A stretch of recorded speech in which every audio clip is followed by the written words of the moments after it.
Hello again, Gills fans and England fans. Welcome back to Gills in the Blood TV World Cup edition for another episode, part 3 of the series that we promised we'd bring you throughout the summer. And as myself and Boz did last Saturday after the Nigeria friendly, I am now sitting down and having a look back, a review of England's 2-0 win last night over Costa Rica at Ellen Road. First of all, atmosphere. Watching it on the telly sounded absolutely superb up in Yorkshire. The natives were out in force, which was great to see. Proper football club, proper football town. Yeah, I'm all for it, getting the friendly games moved around the country on tour again, because it worked before when the new Wembley Stadium was being built. But the main thing that we are talking about is that performance last night. Very promising again. I'm not getting ahead of myself. This is England, and this is England in major international tournaments, and there's a big difference between winning friendly games and being unbeaten or whatever in qualifying campaigns. But we always seem to struggle after qualifying relatively easily when we get to these major tournaments. So I'm still going to err on the side of caution, but the signs are really good. 10 changes last night Gareth Southgate made. I think only John Stones retained his place from the win at Wembley last weekend. We had a look at pretty much all the squad. Everyone has now been seen over the 180 minutes of friendly football, and for me, Gareth Southgate's got some big decisions to make. I think that's the general consensus this morning on social media, in the newspapers. I do have the Times posh. Southgate's happy headache is the headline. That is Paul Joyce writing for the Times. Rashford sets up win and pushes for place in starting 11 in Russia, and Loftus-Cheek, Delph and Henderson also make strong case to play. Thought we were really good. We started bright, we pressed them high. The shape was really good. I think it's great to see an England manager and an England side with a plan. Picked a system, he's putting players in it that are good in that system. For years now, we've had golden generations, etc., etc., and we've tried to put square pegs in round holes. We've tried to pick names and reputations regardless of current form, and then try to force them into a system. Generally, it hasn't worked. We only have to look at that golden generation that I've already mentioned: 2002, 2004, 2006. It's the reason Paul Scholes retired too early from international football for me, was because he got shunted out to the left side of a diamond and he didn't really like it. So I think it's great to see. It's refreshing to watch. I'm genuinely excited for the tournament now. It's less than a week away. The opening fixture obviously next Thursday. But yeah, there were some really, really good performances last night.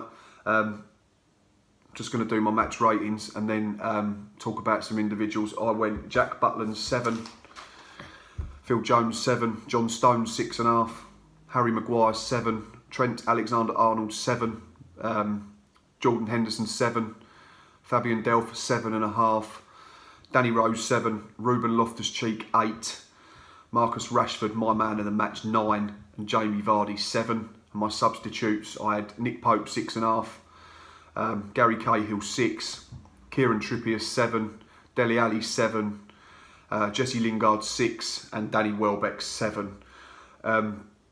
There was 3 that really stood out for me last night. Marcus Rashford, I think by far his best game in an England shirt, playing as an orthodox centre forward alongside Jamie Vardy, which he excelled in. You can only beat what's in front of you, that old adage, but against Costa Rica, who are a side that they're out of the World Cup, he was first class from start to finish.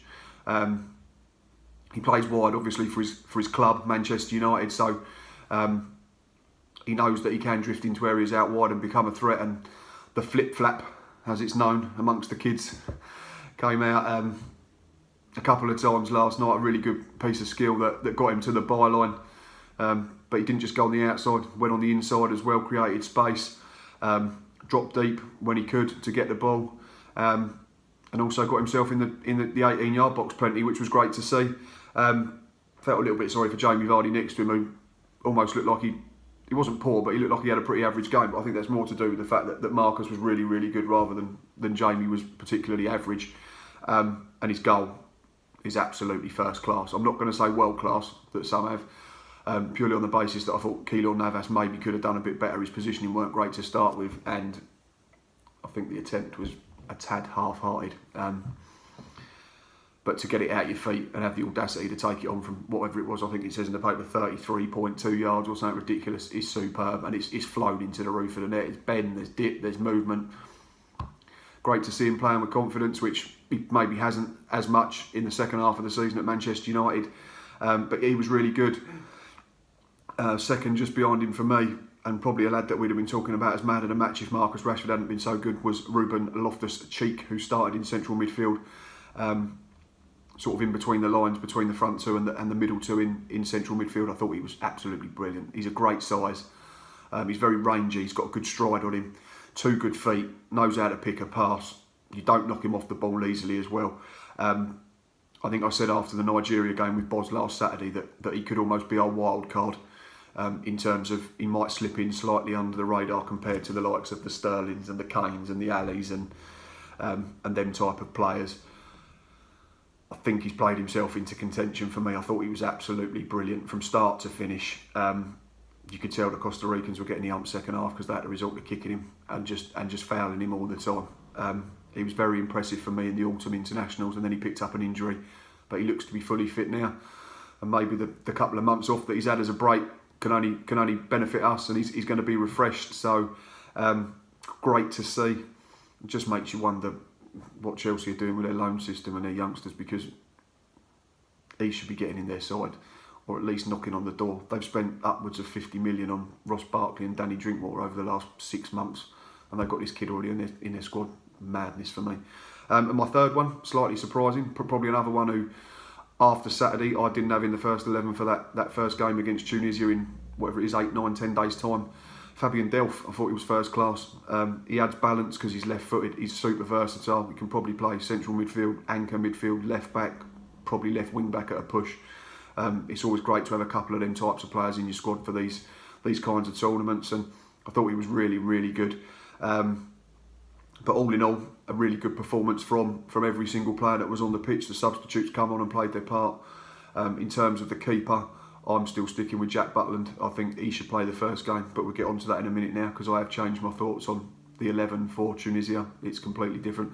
Not completely different, sorry. There's a couple of significant changes compared to what myself and Boz went through on Saturday after the Nigeria game. Nick Pope didn't do anything wrong in the 25 minutes that he got, which was great to see. Good to see him make his debut. 4 years ago, he had just finished a loan spell at York City. So 4 years is a long time in football. Shows how things quickly can change. But yeah, really, really good. Danny Welbeck, 8 in his last 12 internationals. Mr. England, because his goal scoring record for his country is phenomenal compared to his club career. Decent option off the bench. I wouldn't have him starting. So let's move on to that now. And this would be my starting 11 now, barring any injuries, come the Tunisia game a week next Monday. I would go Jack Butland in goal. My 3 centre-backs would be Kyle Walker from the right, Gary Cahill from the middle, and Harry Maguire from the left. My 2 wing-backs would be Kieran Trippier and Danny Rose. I just think the natural full-backs / wing-backs, they both can get up and down. They can both get on the outside, which means that we won't congest things in the middle, because we're going to have a few in there playing 3 central midfielders with flexibility, and I'll tell you in a minute how many strikers. So yeah, so they would be my 2 wing backs, natural width, get us to the byline, get dangerous balls into the box. I would have Eric Dyer patrolling in front of the back 3. And then I like to be quite flexible with this. I've got it set up, well, I'll show you, like that, if you can see that. So I've got Eric Dyer sitting in front of the front 3, back 3, sorry, and then in front of him I've got Ruben Loftus-Cheek to come into the side now, and Dele Alli. I thought was really good when he came on again last night. Dele Alli set up the second goal. I think it is a cross. I don't think he's trying to bend it. I think Glenn Oddle mentioned on ITV's coverage, if he's trying to bend it in the far corner, it's a horrendous attempt. But for me, I think it's just a good ball into a good dangerous area, and Danny Welbeck, fair play to him, was alert to dive in and get enough on it to guide it in just off the inside of the post. For me, Harry Kane comes straight back in. Obviously, I think he's the first name on the team sheet for probably 99% England fans. And then I would play Marcus Rashford which the controversial one probably for many England fans is I have now omitted Raheem Sterling on the back of his 23 goal campaign for Manchester City. But for me, there's just always seems to be something slightly missing with Raheem at England level. I'm not sure whether Gareth Southgate will go down that route. He might be inclined to just take him out the firing line after the unfair, definitely, press, hay fever, that he's received over the last few days in the national press. I just don't understand why we have to, as a nation, target someone in the lead up to a major tournament, especially someone who could play an important role for us. So that would be my team: Jack Butland, Kyle Walker, Gary Cahill, Harry Maguire, Kieran Trippier, Eric Dyer, Danny Rose, Ruben Loftus-Cheek, Dele Alli, Harry Kane, Marcus Rashford. I think, obviously, we've got loads of options in terms of flexibility with them personnel. If you wanted, you could play Dele or Ruben Loftus-Cheek next to Eric Dyer and make it an orthodox 4 in front of the 3 centre-halves.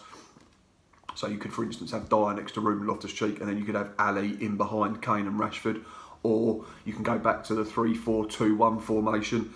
So you could have one of Loftus-Cheek and Dele Alli next to Dyer, and then you could have one of them plus Rashford just in behind Harry Kane if you want to go with Kane as the central focal point up top right on his own. So yeah, for me, that's my side now.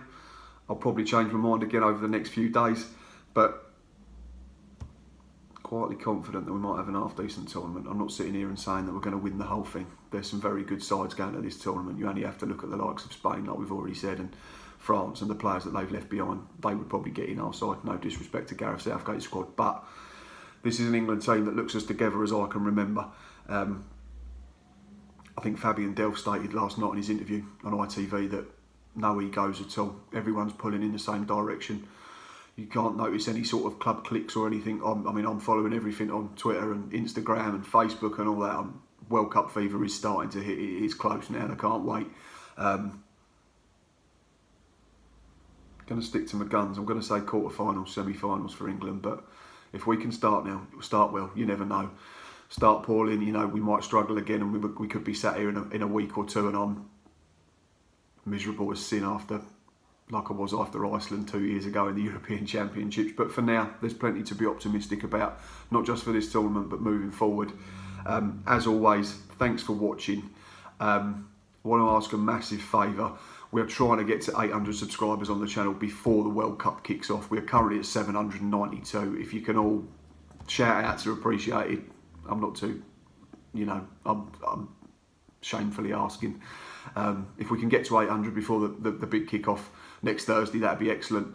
But as always, like I say, get involved, comment on YouTube for us, let us know your thoughts. Who would be in your starting 11 now based on what you've seen in the last 2 friendlies? Who's your picking goal? Butland or Pickford or Nick Pope maybe, outside a dark horse.